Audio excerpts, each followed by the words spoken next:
दिन दनान का नया एपिसोड आ चुका है, एपिसोड 7। चलो इसे एक्सप्लोर करते हैं। इसके अलावा अगर तुमने प्रीवियस वीडियोस नहीं देखी तो जाके उससे भी देख लो और एनिमे कंटेंट के लिए इस चैनल को सब्सक्राइब कर लो। इसके अलावा तुम कमेंट करके बता सकते हो कि मैं किस तरह के एनिमे वीडियोस बनाऊं।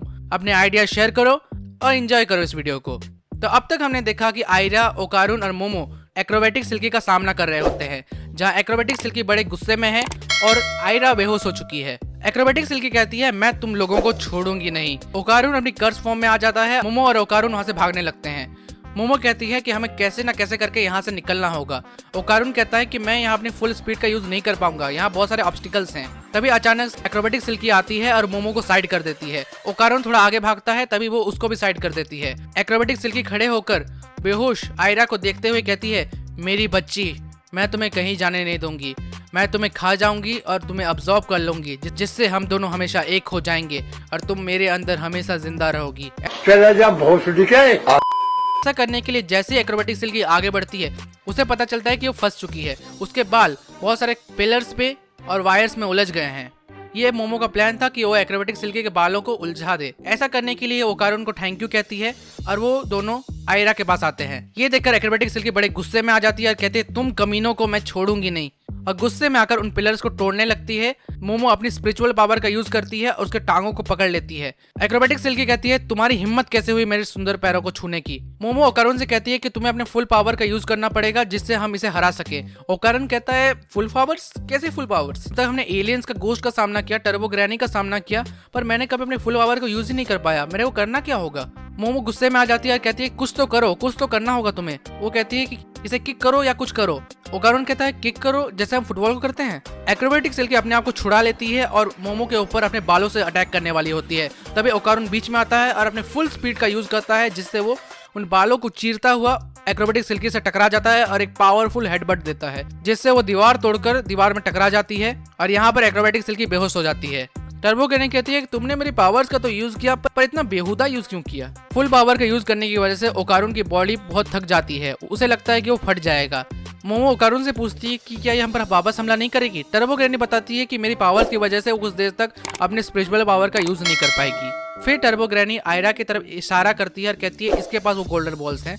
फिर टर्बो ग्रैनी उसे सर्च करने लगती है। ओकारुन और मोमो फाइनली थोड़ा रिलैक्स हो जाते हैं। टर्बो ग्रैनी को ओकारुन की बॉल मिल जाती है और ओकारुन भी देखकर खुश हो जाता है। फिर टर्बो ग्रैनी एक शॉकिंग चीज बताती है कि आयरा जो है मर चुकी है।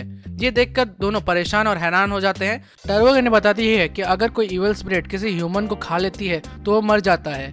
ओकारुन के पास मेरी पावर्स हैं और तुम्हारे पास तुम्हारी स्पिरिचुअल पावर है, इसलिए तुम बच गई, पर आयरा के पास ऐसी कोई स्पेशल पावर्स नहीं थी। मोमो ओकारुन से कहती है कि तुम इसे सीपीआर दो और मैं इसके हार्ट को अपने साइकिक पावर से मसाज करने की कोशिश करती हूँ। हमें इसे कैसे ना कैसे करके बचाना होगा।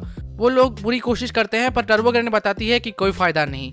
वो दोनों परेशान हो जाते हैं। तभी एक्रोबेटिक सिल्की उनके पास आती है और कहती है मैं इसे बचाऊंगी। ओकारुन और मोमो को इस पर विश्वास नहीं होता।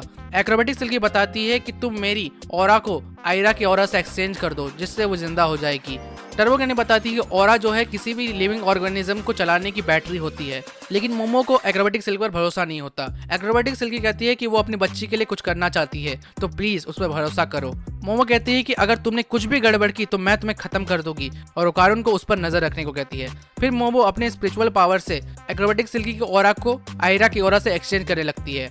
और जब वो एक्रोबेटिक सिल्की की ऑरा को पकड़ती है तो उसे एक्रोबेटिक सिल्की के पास्ट के बारे में पता चलता है। एक्रोबेटिक सिल्की एक ऐसी लेडी थी जो अपने बच्ची के लिए कुछ भी करना चाहती थी। वो इसे अच्छी लाइफ देना चाहती थी, इसके लिए वो प्रोस्टिट्यूट काम करती थी। ऐसा करके वो उसके लिए ड्रेस खरीदती, उसके साथ एक अच्छी लाइफ जीने के सपने देखती। अचानक कुछ लोग उसके घर में घुस जाते हैं और वो एक्रोबेटिक सिल्की को बहुत मारते हैं और उसके बच्ची को उठाकर ले जाते हैं।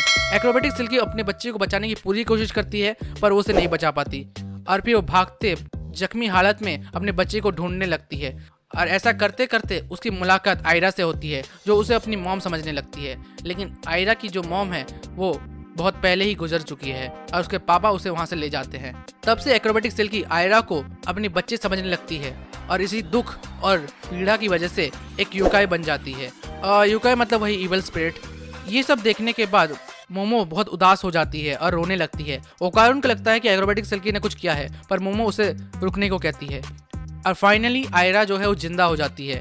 एक्रोबेटिक सिल्की जिसके अंदर की ऑरा अब निकल चुकी है, अब वो टूटने लगती है। मोमो पूछती है इसके साथ हो क्या रहा है। टर्बो ग्रैनी बताती है कि जिंदा जीव या स्पिरिट की ऑरा चली जाती है तब वो मरने लगता है, और एक्रोबेटिक सिल्की जो है उसके अंदर बहुत सारे गिल्ट्स हैं, बहुत ज़्यादा दुख है, इसकी वजह से वो टूट रही है और देखते ही देखते वो ख़त्म हो जाएगी और ना उसे कोई जिंदा जीव याद रख पाएगा और ना ही हम जैसे स्पिरिट्स। बेसिकली उसे मुक्ति नहीं मिलेगी। ये देखकर मोमो कहती है कुछ ना कुछ तो रास्ता होगा उसे बचाने का। टर्बो ग्रैनी कहती है ऐसे कुछ रास्ता नहीं है, और वैसे भी इसने अपनी जिंदगी में कुछ ऐसा कुछ नहीं किया जिसके लिए इसको एक पीसफुल डेथ मिल सके। एक्रोबेटिक सिल्की यही गिल्ट में रोने लगती है और कहती है मेरी बच्ची, मैं तुम्हारे साथ और खेलना चाहती थी, मैं तुम्हारे लिए और नए नए कपड़े खरीदना चाहती थी, पर मैंने ऐसा कुछ भी नहीं किया, मैं एक अच्छी माँ नहीं बन पाई।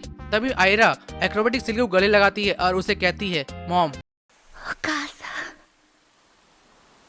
ん愛してる ये प्याज कौन काट रहा है यार। वो कहती है मैं हमेशा आपको याद रखूंगी, मैं आपको कभी नहीं भूलूंगी। और फाइनली एक्रोबेटिक सिल्की के अंदर से सारी गिल्ट्स गायब हो जाती हैं और वो पीसफुली मुक्त हो जाती है। और यहाँ पर एपिसोड 7 खत्म होता है। अगर तुम्हें वीडियो देखने में अच्छा लगा है तो इस वीडियो को लाइक करो, चैनल को सब्सक्राइब करो। इस तरह के एनिमे कंटेंट के लिए बने रहो मेरे साथ। कमेंट करके बताओ कि मैं और किस तरह के वीडियोस में एक्सप्लेनेशन बना सकता हूँ, और साथ ही साथ तुम अपने फेवरेट एनिमे कैरेक्टर के बारे में भी जान सकते हो। हाल ही में मैंने एक डार्क एनिमे के बारे में बात की है, तुम इसे जाके देख सकते हो। मैं मिलता हूँ तुम्हें किसी अगली वीडियो में, तब तक के लिए बाय।